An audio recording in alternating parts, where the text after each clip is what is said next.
Anyone traveling a conscious path, whether they self-identify as a navigator or not, one of the most important things to ask is, what do you really want? What matters most? And if your conscious path applies to people outside of yourself, then what matters today, tomorrow, 100 years, 1,000 years from now? There's also the question of proximity. Obviously, things that are closer to you are going to feel more relevant, and you'll care more about them. There'll be more, references and context and things like that that apply to you. But how far away can we care about? As a general description of how we could answer this question, or what it looks like when we don't answer this question, imagine a comparison between a viewmaster and a new word I learned called phoropter, okay, which is just the instrument at the eye doctors that, you put your head in and he's got the lenses that click down and he asks you, does this look better or worse, right? So the viewmaster view of the world is how most people perceive reality. They click the frame and the snapshot or picture or whatever it is that they see is given to them and does not require any free will. It is an image of what they perceive as real, important, etc. But they're not necessarily exerting a lot of free will or willpower to decide if they even want to see it, or to interpret the different layers of what they are seeing. And I think that when you view the world or reality through that simplistic, passive viewpoint, it is much easier to take on a victim's role, and to feel like you're at the hands of fate, you're a little boat floating out in the ocean and there's nothing you can do. Okay, so what we're going to talk about is how different applications of perceptual, versions of that phoropter machine with the little lenses can help you take more ownership of your reality and better see your place in the universe. So you could ask why this is relevant to navigation.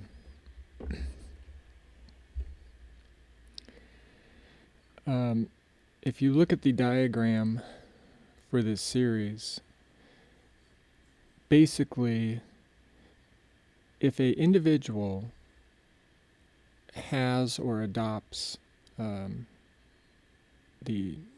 tubular shaped consciousness or reverse cone consciousness, they will only be able to apply a limited number of those phoropter filters over what they're trying to perceive or decide about or interpret. And if either of those consciousness shapes or viewpoints are adopted by a society or a country, then it's going to severely limit how they can interact on the world stage, and if they have a lot of power, how they are going to influence other countries around the world and the environment. So although the filters or lenses, or you can think of frames, reframing things or mindsets, can be unconsciously held up in our minds to interpret what we see and tint it with our dogmas and belief systems, I'm talking about consciously saying, you know, what is this person thinking and feeling through the lens of psychology? Or this person is asking me, or we're discussing, what is the meaning of life? So I'm going to use a philosophical lens or filter to engage in this conversation. It doesn't have to be specific to the general area of discussion, but you can apply it to anything. So one lens would be philosophy. And, ideally this would be an open dialogue where you would be working through your own issues, philosophical questions, or helping, discussing it with someone else. So you could both work through these things, and then as a society and a species, we would be working through these things towards some solid form of answers, if possible, to help us advance.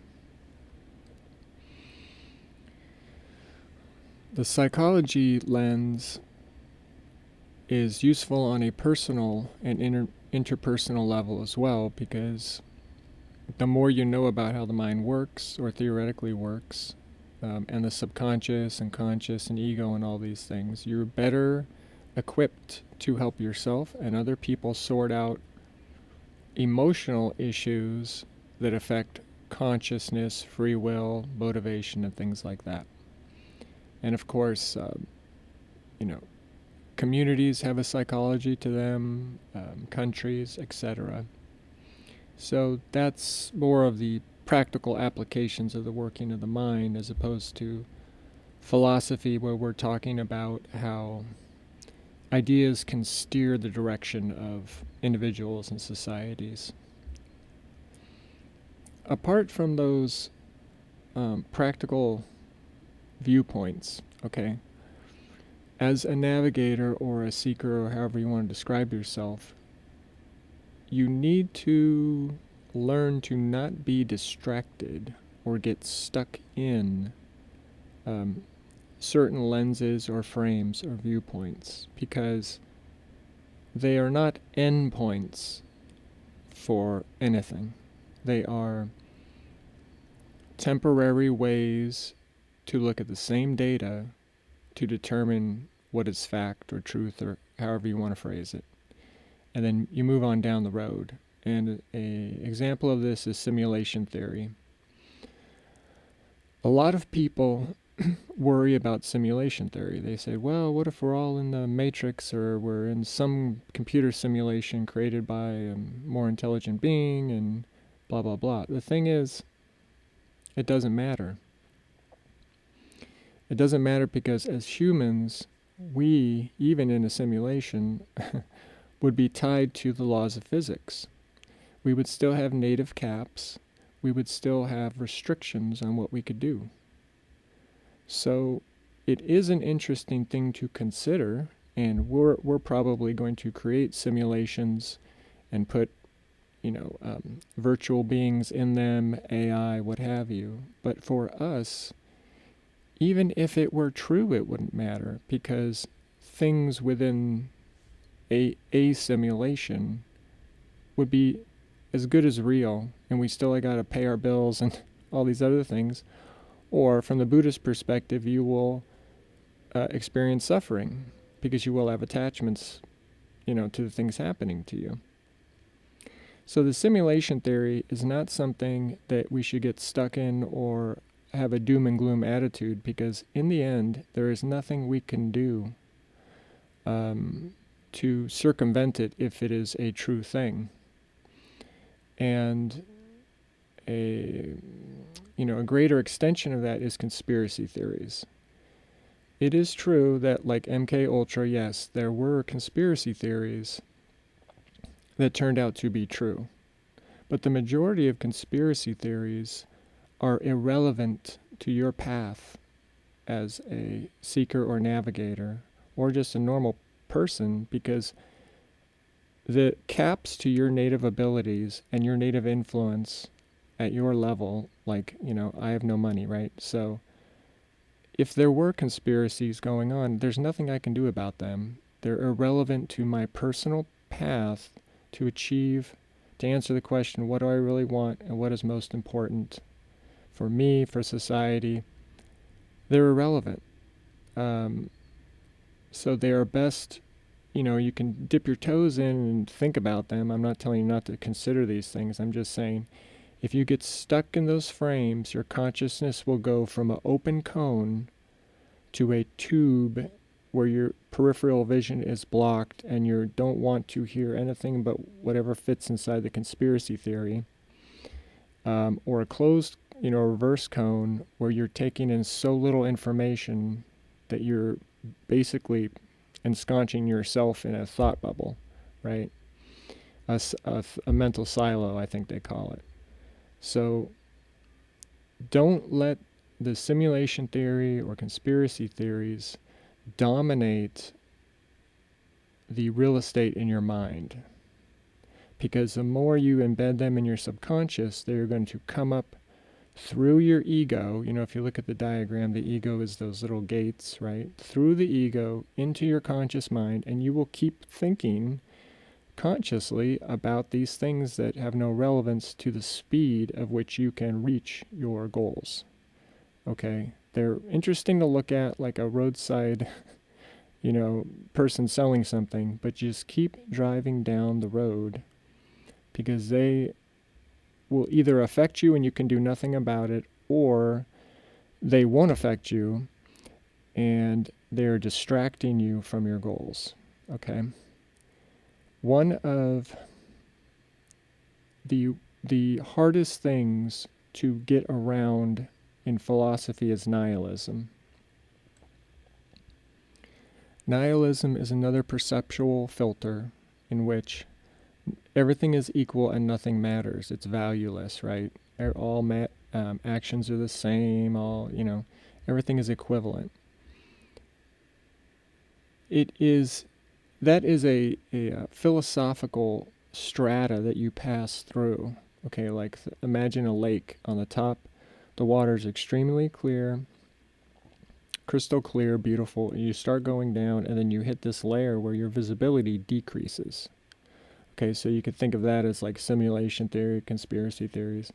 At the very, very bottom, the murky bottom, is the nihilism, right? And you're down there and you're like, oh my God, I can't see shit, and nothing matters. It's all this, it's all the same. It's all equivalent. Nihilism is just a lens. It's just a tool, a framework to look at things and not get stuck in the frame. You're just saying, yes, on a certain level, it's all equivalent. Okay, it's all data or whatever, how you want to phrase it. But we are still humans. We still have emotions caused by biology. You're not going to circumvent that part of our humanity. And because of that, things that are equivalent still matter more than other things. Okay, so the question, what do you really want? What matters most is answered through our humanity and our biology. Nihilism does not answer any of that. It just says, and from a God's eye view, let's say there's no humans on Earth and just animals. Nothing matters because we're not there to make meaning out of it. That's irrelevant. Okay, even if it were true, it would be irrelevant because we still have to operate within the laws of physics, our native caps, and what we think is important. We're deciding where we steer ourselves and all of society, our entire species. So don't get stuck in nihilism. It's easy to do, and it is easy to spiral into it because you feel overwhelmed by all the bullshit going on in the world, or personal strife or depression or anxiety and things like that. But it's not a destination, even if it's true. It is some dude selling jerky on the side of the road. It's interesting, but just keep going towards your goal, okay? I would really compare the path of a navigator or a seeker to Archimedes, okay? I have not studied him enough to speak on his history, and I'm not going to go into the history. I'm just saying he died protecting his work. Okay, I'm reading off of Wikipedia or whatever here. So a Roman soldier told him to go and meet Marcellus. He declined. He said he had to finish his work. He's working on a problem, and the guy killed him with a sword. Okay. Now I like the version where he is drawing circles in the sand, and he says, the last words he says are, "Do not disturb my circles," and then the guy kills him. Okay. The point is, if you find out the thing that you love, the thing that is most important, the thing that you want more than anything else in the world, when you find it, you will run towards it. You will discover that you do not have time for any sort of distractions or bullshit. People wasting your time and energy, you wasting your own time and energy. You would just sprint towards this thing.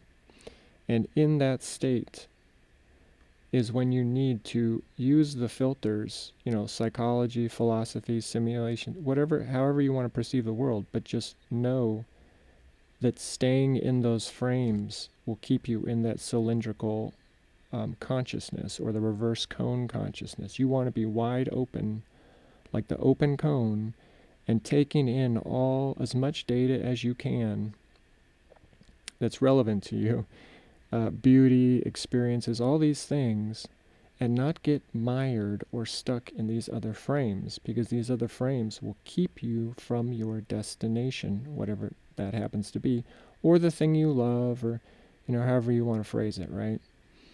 So work as if you were Archimedes, as if even when someone was about to kill you, you're protecting the thing you love, the thing you care about, the thing that you think will go out and change the world.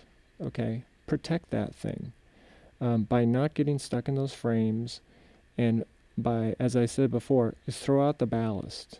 Okay, you want to peel every barnacle off the boat hull so it goes faster through the water. You want to streamline the airplane, because any resistance, just being alive and moving in the world, creates resistance. Okay, you wake up, you go outside,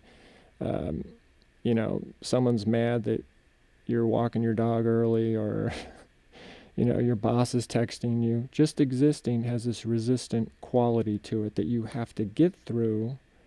You start aging, your body is slower. So just existing in general has a resistant quality. You need to get all the shit off of you that slows you down, that weighs you down, that, look at yourself, your own behaviors, and say, what am I doing?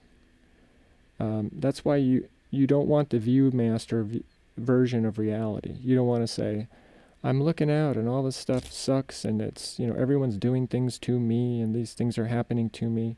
You want to be able to use those lenses and click through them and say, how is this interpreted through psychology? How is this interpreted through physics? How is this, and just use those lenses, then use them on yourself and on your own mental works, and say, how can I streamline myself? How can I get rid of baggage? How can I, whatever you need to do to get through to the thing you are telling yourself is most important. Because what I've experienced is that people tell me things they are most important to them, and then they do hypocritical things, or they do things that are counterproductive on a mass scale, like, politics and stuff like that, that contradict what they say their goal is. And so for me, they're getting lost in those frames. They're not seeing the big picture, and it is keeping them from reaching their goals. No matter what their goal is, good or bad, whatever, they're not reaching it because they're getting lost in little side stalls along the freeway instead of driving directly to their destination. So again, what do you really want? What matters most? Today, tomorrow, 100 years, 1,000 years from now? Because you chose to listen to this series, there is going to be a certain level of darkness, shadow work associated with it. That's just the way it goes. So sometimes we have to talk about uncomfortable dark things because they are part of the equation, and to ignore them, to not name a thing is to not understand its complete power, okay? So one of the exercises I use is called the Universal Pain Index. I experienced this my entire life, but I never really named it, and I never expanded it. Okay, it's basically your subconscious working of knowing how much messed up stuff is going on in the world. So, if you believe in climate change, then that is in the back of your mind percolating, right? Adding to the data of climate change. If you believe that people are being mistreated in other places other than your country, then that's in the back of your mind, okay? But in reality, it extends way, way, way, way out into the universe, where we could theoretically imagine, let's just say Earth-like planets, because some people have a hard time imagining like alien stuff, okay? So Earth-like planets with Earth-like beings out there. There are uncountable numbers of these planets. Just imagine every second one of these planets is snuffed out. Okay, so there's like a meteor strike, or there's a plague, or they destroy themselves with technology, or they just, their genetic information is damaged and they just all die off, okay? All of that, and all of the things going on Earth, millions of insects dying, and then you move up the food chain to humans, and how many humans are dying. All of it is what I consider the Universal Pain Index. That's another thing to try to not get lost in. It's easy to project the knowledge of the suffering in the world outside of yourself, okay? It's easy, if you're a compassionate, empathetic person, to say, subconsciously or consciously, I know these beings are suffering. Someone is suffering right now. People are dying right now. People are starving right now. It's another lens. There are things you can do locally and globally to help, but it is an overwhelming problem, and it is easy to get lost within the pain and suffering it causes you perceiving that problem. So as far as the Universal Pain Index, just do what you can with what you have at the moment, as they say. Do as much good as you can in the world. Look at your own balance to make sure you're not overextending yourself. And of course, one of the truisms of every belief system in the world is don't be an asshole, right? The golden rule. It's universal, said in different ways. Don't be an asshole. So it's pretty straightforward. But if you dwell in that place of feeling and knowing, especially if you're a HSP, a highly sensitive person, or you're an empath, or any of these things, it's too easy to be overwhelmed by the volume and weight of all the suffering here on Earth and out in space. So pull back from that. Use it as a lens if you need to at times, but don't stay mired in the knowledge that all of this is going on. Almost have like a clinical detachment of sorts of this pain index, and also nihilism and conspiracy theories and stuff like that. They're all just views of reality that you are voluntarily or voluntarily witnessing, okay? And like the pain and suffering is real, it's happening. The other stuff, the conspiracy theories and nihilism and all that stuff, has degrees of reality to it, but it's not the working tools that, in the book I talk about the 10 tools, okay? It's not the tools that you, as an individual seeker, are going to be using to reach your goals, or to be happy, or to help other people reach their goals or be happy. Know about it, but don't let it distract you. Okay? So, the main purpose of this segment, about what is important, is also what, well, what does it matter? What's the point? Why do we need to know what's important? On a personal level, I hope you can see how it would help you, advance towards your goals. But also on a species level, we need to, in my opinion, make an attempt at a unified, codified, universal truism list. Okay, the truisms of life. The truisms are basically universal across every society, every religion, every belief system. They're phrased different ways, but they are fundamentally the same. And if we could amass them into a non-denominational, wisdom system, we could potentially use them as groundwork for creating future governments or, little colonies like the dirt colonies or whatever. In other words, we keep rediscovering the same wisdom over and over and over in different forms, in different ways, but it's all the same because it has evolved along with humans through time. No matter where you are in the world, as you evolved, you knew that you're going to die. Okay, now, yes, the Egyptians thought you could take it with you when you go. Okay, but the truth of the matter is we do have no proof of life after death, right? So every society says things like, you can't take it with you when you go. My favorite is there's no pockets in a shroud, okay? It's just a truism. Whatever you believe after death, you're still not taking the physical things with you into that realm, right? So it means that because you can't take the physical things with you, you shouldn't fixate on physical things. I mean, it's a universal truism. So things like that could be codified and amassed into a wisdom system. Okay, so that's one use. The other use is the AGI, Artificial General Intelligence. The AGI is not going to get stuck in any of those filters. It's just going to use them as tools to perceive how we perceive the world, because it's not human, right? It's another species. So it's going to look at us and say, they're seeing the world through these filters. How can I help them not get stuck in these filters?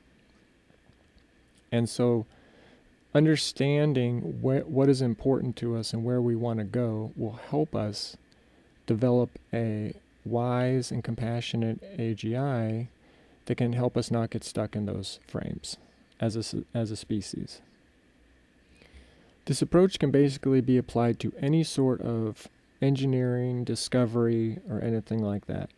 Once you remove being mired in the filter of first economics, we're talking about AGI not having money as a problem, or life or death, right? So it is a wide open cone until we narrow it. We could open our own cone as a species, and many more discoveries and advances would flood in, because we're not saying, we need proprietary control over this or that aspect of it. Okay, you can kind of see it now if you look at all the advances coming through, using AI in other forms in like biology, chemistry, computing. Just from the diversity, the ecosystem that's out there, we're getting a lot more, okay? But AGI will only increase all the incredible advances if we don't artificially hobble them through those filters that we're trying to project onto a non-human species. So, to wrap up, I hope that you are asking yourself, what do you really want? What matters most? Today, tomorrow, 100 years, 1,000 years? Is proximity more important than solving global problems? What's going on? How can I help out in any way I can without depleting my own balance or making myself, physically or mentally ill? And to close, I just want to list a couple ways that may be indicators that you are stuck in a frame that is, or a filter or a lens that is unhealthy for you. One is hypocrisy, okay? If you say you want a specific thing and then you act in diametrically opposed manner to getting that thing, it may not be the thing that you want. I'm not saying feel guilty about it. I'm just saying look at it through that lens and say, am I sabotaging myself? Or do I really not want this goal? It's something that has been passed down to me from my parents or society, or so I keep putting it out there as my goal, but it's not even, I don't want it, you know? So that might take some thought. Another one is self-delusions. I've had a bunch of self-delusions. But you just need to weigh what you're believing about a subject against the three questions. Okay, is it possible? Is it permissible? Is it bearable? If you can't say yes to all of those, and you're stuck in a concept of something like, I'm never going to die, or, some other scenario like that, or this person loves me even though they haven't talked to me for a year, something like that, it will just help you evaluate the truism of your thoughts and try to stay away from, because self-delusion is another roadside stand you can get stuck in. Another one is indecisiveness. This is very common. I have it all the time. But if it's overwhelming you, should I do this? Should I do that? Should I do this? And you can't decide. In my mind, if you look at balance and you look at willpower and free will, you only have really decided at the very end of your journey. Okay, so let's say you're going to climb Mount Everest, right? And you buy the shoes and the gear and you're going up the mountain, and 100 feet in, you're like, screw this. I don't want to do this. And so you wait there for a couple hours and then you proceed. Okay, well, when you had that moment of doubt, you hadn't decided completely that you were going to do it. You could have turned back, right? And this could go on thousands of times up the mountain, up the mountain, up the mountain. Points at which you could just hop off and go home and forget about it. Okay? When you actually reach the top of the mountain, that is the solidity of that chain of free will and willpower connections. At that moment, you have decided, because you have come to the conclusion of your quest, if you will, or your mission or whatever. So, too much indecisiveness can slow you down to reaching your goal. Okay? You may not only ultimately decide when you arrive, but just recognize that, just rethink what you really want. Because if it's what you really want, try to eliminate as much decisiveness through discernment as you can. And we'll talk about discernment probably next. Another one is anger. If you have a view of the world, a victim's view, or you have the narrow tube consciousness or reverse cone, you're going to be a lot angrier because you think these things are coming at you. You think that the crap is happening to you and your part in it is very minimal. And that's going to cause you to be upset and pissed off and lash out, and you know what I mean? It's more of like you need to take ownership of your part of it. Now, I'm not saying there aren't assholes out there that do things to you, or things aren't going to happen to you that are absolutely someone else's fault or cause. I'm just saying, even when an action is not taking place, this attitude of victimhood or oppression, it's a lot easier to let that snowball into being pissed off.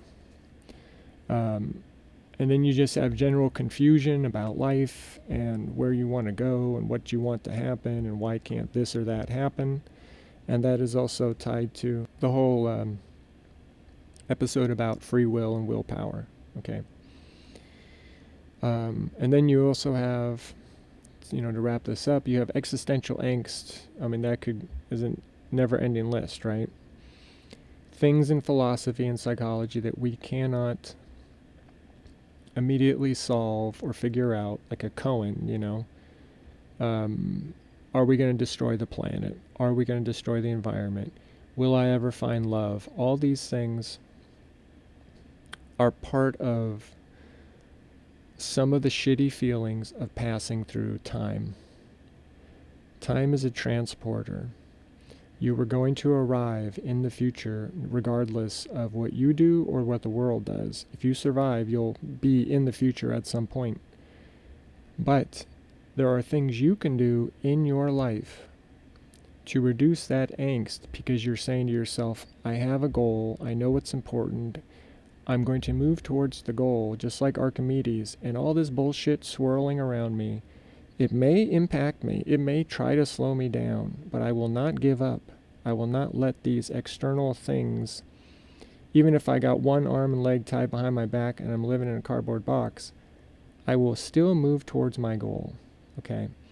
And that is the greatest application of free will, is the decision, is the voice in your head saying yes or no to a thing, even if you can never do that thing. So imagine someone who's a quadriplegic, and someone, comes in and, they have an abusive caretaker, and the guy, smacks him on the forehead a couple times playfully, and the person says in their head, no. They are not condoning the activity. They are not accepting the activity. They are saying no to something that they still can't stop or influence. Okay? But that's the starting point. The decision is the starting point, because it's not the thought kernel of random thoughts. It is free will, and the ultimate expression of free will. Because if you see something outside in the world that is bad and you want it to stop, you got to say no. But then you have the physical faculties to go out and do something about it. Okay?